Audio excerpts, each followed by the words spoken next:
This is my narrowboat, 52-foot forget-me-not, and I've lived on the boat for almost 8 years, or just over 8 years.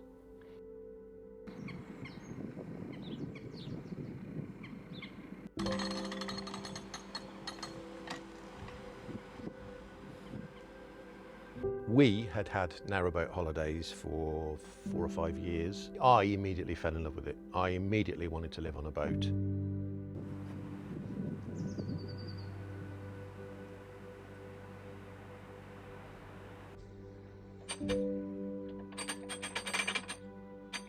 I was in hospitality. I was living in Cornwall. I was managing a very busy pub hotel.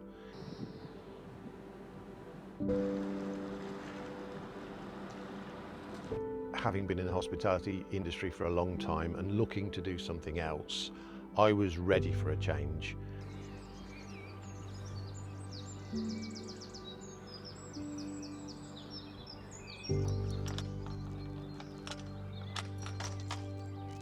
It was all about then finding a way of earning a living on a boat, and that unfolds a whole other story.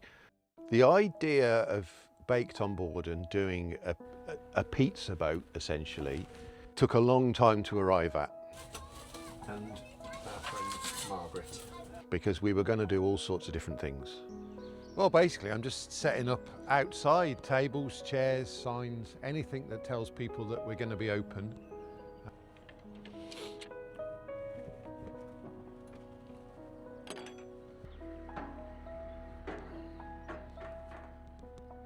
It was going to be a coffee shop. It was going to be a barber shop. It was going to be a barber shop and a coffee shop. It was going to be collectibles and antiques. It was going to be lots and lots of different things. It's pretty much a game of trial and error. Sometimes it goes up straight away, sometimes I change it. Sometimes you need 10 cable ties and sometimes you can do it with 2. And suddenly one night this idea hit us that can you actually put a pizza oven on a boat? And that's where we started investigating whether or not it was even viable to do. I just like getting set up. It gives you the chance to natter to people while they're going by. And each time I do it, it's slightly different. But yeah, I just love getting set up and getting organised. Not my favourite place to be right now. I'm being on the roof. It's too many obstacles in the way and too many trip hazards. Finding the pizza oven and putting the pizza oven and the boat together to make baked on board was the kind of the reason why it happened the way that it did, because it had to be on the water because we made up our mind by that point we were going to live on a boat. Well, I invested this year in this canopy so that if the weather it doesn't stand up that well to high winds, but it does keep the rain off the people when they're visiting and waiting for their pizza. So this was a new addition this year. It just gives people the chance to stand at the hatch and not get soaked. And then we started in May 2018, and the first event we did was Audlam Music and Arts Festival. So that was a real baptism of fire, because we went from not really knowing what we were doing to doing 100 pizzas a day for 3 days on the trot. So yeah, we proper in at the deep end. Yeah, so hopefully the sun will shine and the people will come.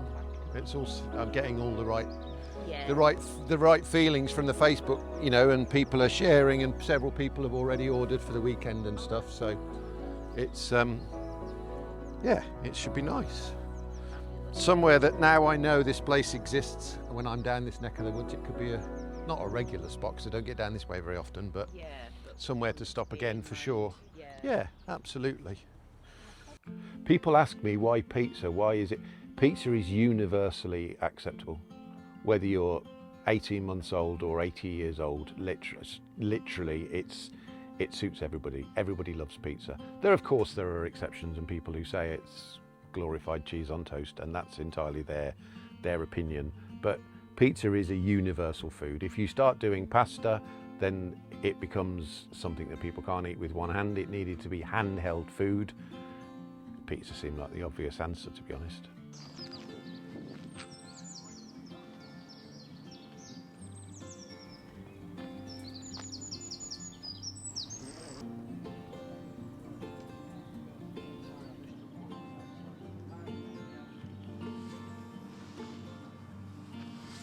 things are going all right this morning. The sun is shining, the dough is prepped. I'm just about to light the fire.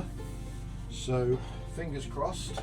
The feeling is good from the village, so I'm getting lots of messages. So hopefully all will be well. The hatch is open, but I've got my prep list and I'm working my way through it. And I've got a chicken in the oven and I've got 3 or 4 pots on top of the stove, and I'm just getting myself organised and knowing how much of everything I've got and how far that will get me through the day, and do I need another bag of mushrooms in the fridge or whatever. So I really enjoy that little quiet few hours. One of the most common questions that I get asked is, do you make your own dough? And the short answer to that is no. I live in an environment where making my own dough would be very difficult, and consistency of dough would be almost impossible. It's frozen dough, it comes from a very reputable company, it comes from a dough culture that is now almost 130 years old. The culture from the dough is original, and the dough is made by a company in Manchester, and they send it to me frozen every week. That gives me the flexibility to just open the freezer and take out as much dough the night before as I think I'm going to need, defrost it overnight, prove it overnight, and then serve it the following day. So frozen dough is an actual thing, and more places use it than you would possibly realise. And no, I do not make my own dough. It sounds a bit weird, but I do have a relationship with the oven. I understand now, and it's taken some time, and it was never easy in the first place, but I know when the oven's right, and I know when the oven's too hot, and I know when the oven isn't hot enough, and I keep a close eye on it. I'm feeding that fire all day long, so we're literally like a team.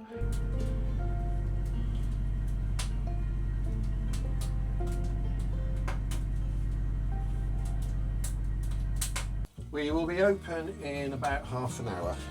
Yes, we're always on track. We're just getting the last few bits and pieces done. Then we'll have a clean down and a wipe up and a tidy, and we'll be good to go. First order is at 12:30. We have a very, very broad spectrum of customers for the business. As you would imagine, boaters, because boaters are here and they're already on the water, so they already know about you. So I do very, very nicely out to the boaters. Random people walking their dogs who've spotted me and the business over the years, who have become friends and then customers. But similarly, the use of social media puts us everywhere I go. You know, you jump on the Facebook pages and you tell the people in that area that you're coming, and then that's how they get in touch. So people come from all directions.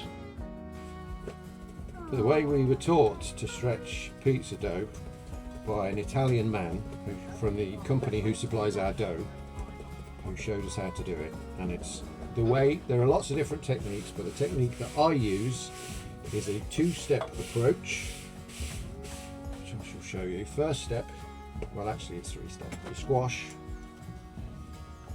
then you do the chicken feet. That's what chicken feet, and once you've done a little bit of that, you bring in the butterfly wings. People buy from boats on the canal for a multitude of reasons. I mean, my business is obviously food based and people like to eat, so it's already a plus for me. But I think people buy pizza from me because it's good pizza, but they also like the fact that they're going for a walk, they're going in the fresh air, they're finding me wherever I am.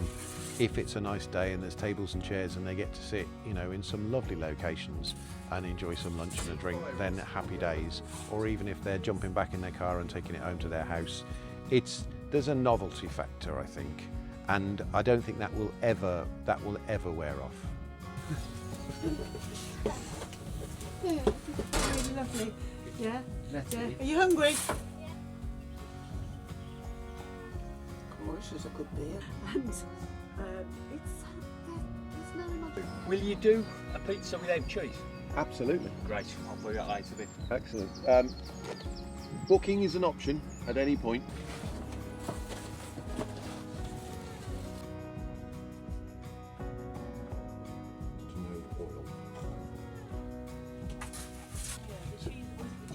Yeah. It is very strange how sometimes pop-ups all on your own in the right location on the right day. We've already done more than we did in 6 hours at a floating market last week. What does a perfect pizza mean to me? To me, the look on the person's face when they open the box means I've made the perfect pizza. None of us can do everything the perfect way. I look at other pizza makers and I think, why doesn't my dough look like that? Why don't mine look quite like that when they're finished? But to me, a perfect pizza is one that I have made myself, I have cooked myself to the optimum perfect point of it being, it's been boxed, it's been dressed with oil, because we dress all of our crusts with oil before they go out the window. But for me, the perfect pizza is when the person outside sits down on a chair, opens the box and goes, wow, or they're looking forward to eating it. To me, that's the perfect scenario. This little terrier, or terrorist as we call him, is Spud. I got him in 2016, so before we'd even bought the boat. Prior to that, I'd had golden retrievers, and I knew that when we moved on the boat there would have to be a dog involved. There was 2 at the time, but anyway, this one. I couldn't go back to golden retrievers. I didn't think it was fair to a big dog. Nothing against people who've got bigger dogs on boats, because it works perfectly fine. He was a rescue. He came from a vet's where we were living in Cornwall, and I got him when he was about that big. About as big as a jacket potato, hence he was named Spud. So he's been here for the whole story from start to finish, and is a bigger part of Baked on Board as anybody, because he's the one who rides on the roof and has his picture taken far more often than I do. Oh.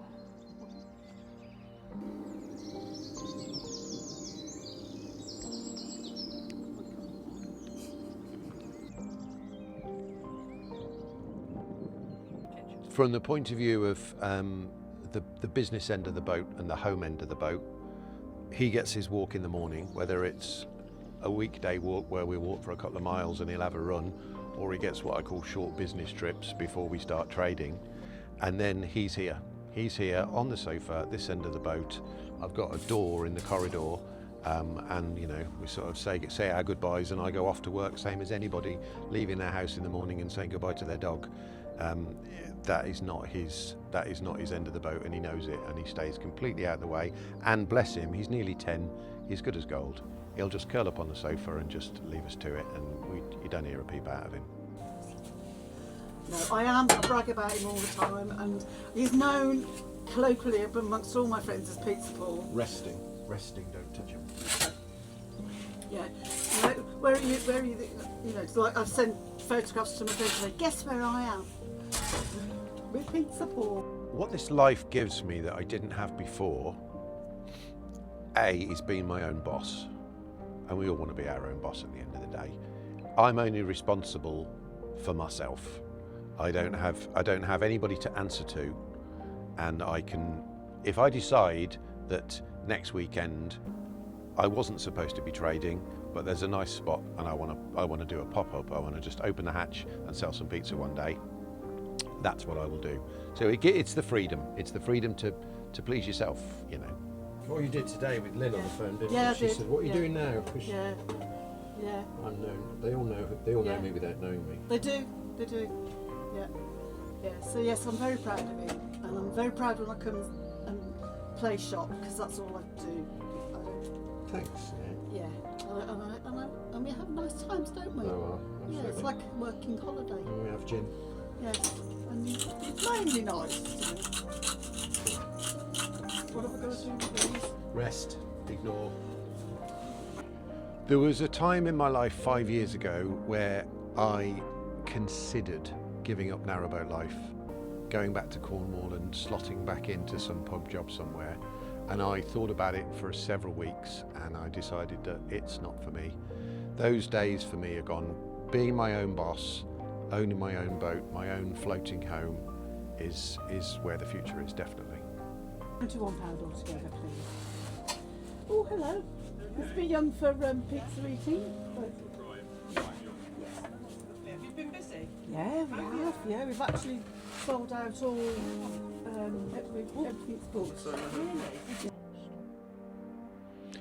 If this stopped tomorrow, I can't ever imagine it stopping, because this now, not just the business, but this life is my life now. I don't ever want to live in bricks and mortar. I want this and this. Yeah, it's never going to change, no matter how old I get.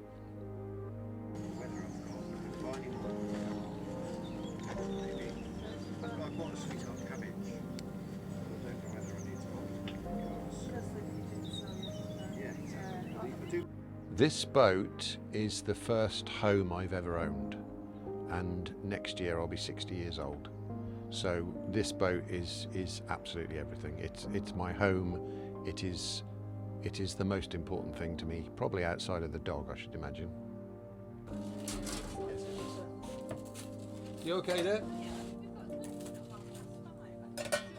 I'm just a few minutes behind. I'm making yours now. Is it Rosalind? What you need to understand about this life is, A, it's not for everybody, but B, it's about finding where you want to be yourself in your own life. And I would 100% say that I've found where I want to be, and it's right here.